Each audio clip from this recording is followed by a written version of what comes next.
All right, here we go, guys. Here's today's quick reel for you. I'm sorry. I'm going to read this to you. So, Clickbait Carlson, a.k.a. Tucker Carlson, is now claiming to have been attacked by a demon. Yes, a demon. So, he says he woke up in the middle of the night, unable to breathe, with claw marks, bleeding sides, and a sudden urge to read the Bible. Certainly sounds supernatural, Tucker. But let's walk through it like Factivists do, because here we educate, we don't fabricate. Megyn Kelly, who I absolutely adore, by the way, she was speaking with Tucker Carlson, who recounted his demonic attack. Let's watch his interview, footage courtesy of Megyn Kelly, and then I will break this down logically. And please remember that word logically, because Tucker uses it before immediately concluding it was a demonic attack. And then I go to bed with my wife and 4 dogs who sleep in the bed. My wife's had 4 children. My dogs are hunting dogs. All 5 of them wake up like that. Like we have no home invaders in my house. I wake up at 2:30 in the morning. I check and I couldn't breathe at all. My throat was closed. The breathing paralysis. He says he couldn't breathe at all. His throat was closed. Sleep paralysis or nocturnal panic attack, which I suffer from, both can cause an inability to move or breathe. While the mind is semi-awake, it feels terrifyingly real. This is a very common thing. It wasn't like I was apnea or was strong as I couldn't breathe. So I get up, I stand in the doorway of our bedroom, and I'm like, wow, I'm dying. I can feel myself starting to gray out. Laryngospasms, ever hear of those? Or reflux? Acid reflux or sleep apnea can cause the vocal cords to clamp shut briefly, cutting off air. This would match the sudden gasping, graying out, and recovery after getting up. I started walking in the backyard, and then it slowly came back. Like my throat kind of opened up a little bit. I was like really weirded out. I walk back in, and my wife wakes up. She goes, "What is going on?" I said, "I don't know. I can't breathe. I feel better now." And all of a sudden I had this horrible pain underneath my arms, like on the side of my chest, like bad. I thought I'd been like ripped with a knife or something. It just was very intense. So I go into the bathroom, I flip on the light, and I have claw marks on both sides. Now here we go, the claw marks. This is fantastic. He reports 4 scratches on each side of his body, bleeding. In the world of paranormal research, by and large, it has been documented that allegedly one of the first signs of a demonic attack is 3 scratches. Tucker, not 4. And furthermore, Tucker, as attention hungry as you are, my dude, why didn't you take pictures? On right and left side on my ribs, and they're bleeding. And they're literally claw marks, 4 on either side. I put my fingers in them, don't fit my fingers, and I sleep on my side. So how could? And by the way, no one woke up. My dogs are hunting dogs.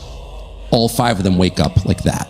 No one woke up. All 5 of them wake up like that with my wife and 4 dogs. All 5 of them, 4 dogs. So I show my wife and she's like, "Oh my gosh." How about dermatographia? You ever hear of that? It's a harmless skin condition.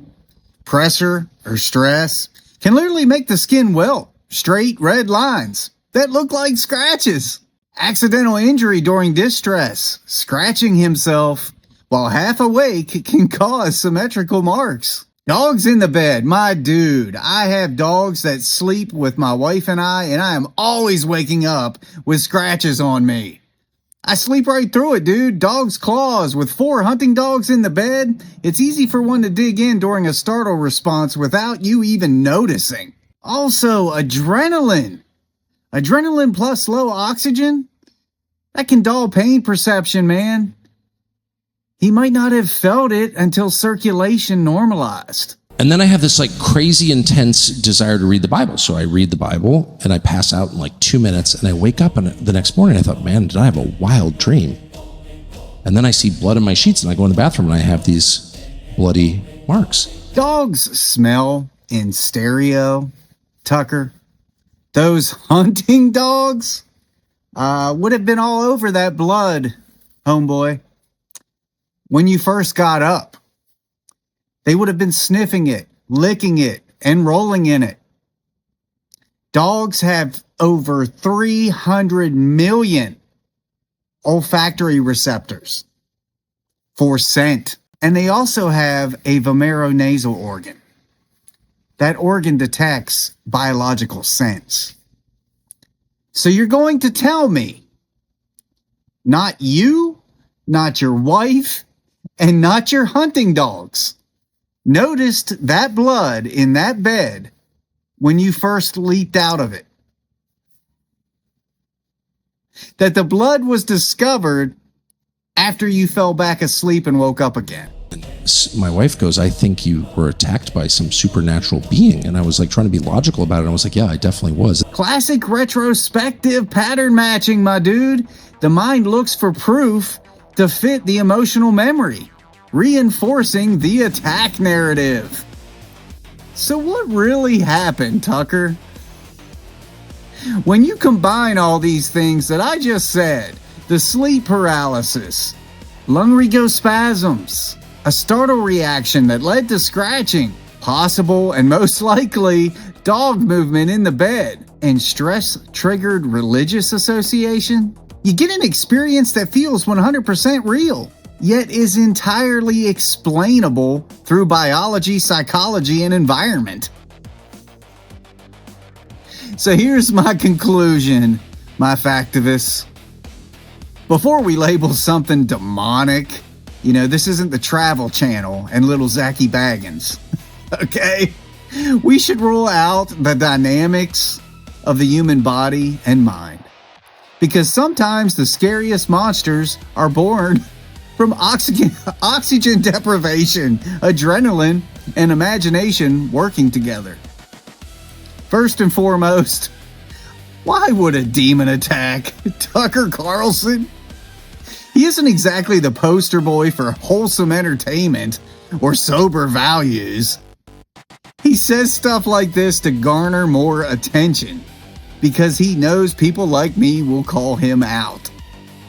Tucker, my dude, you weren't attacked by a demon. You were a victim of your histrionic personality. I will never understand why people follow influencers like Tucker Carlson being demonically attacked, or Candace Owens, who claims to be speaking with the ghost of Charlie Kirk. These people have millions of followers. Is it just for the entertainment? Sell out.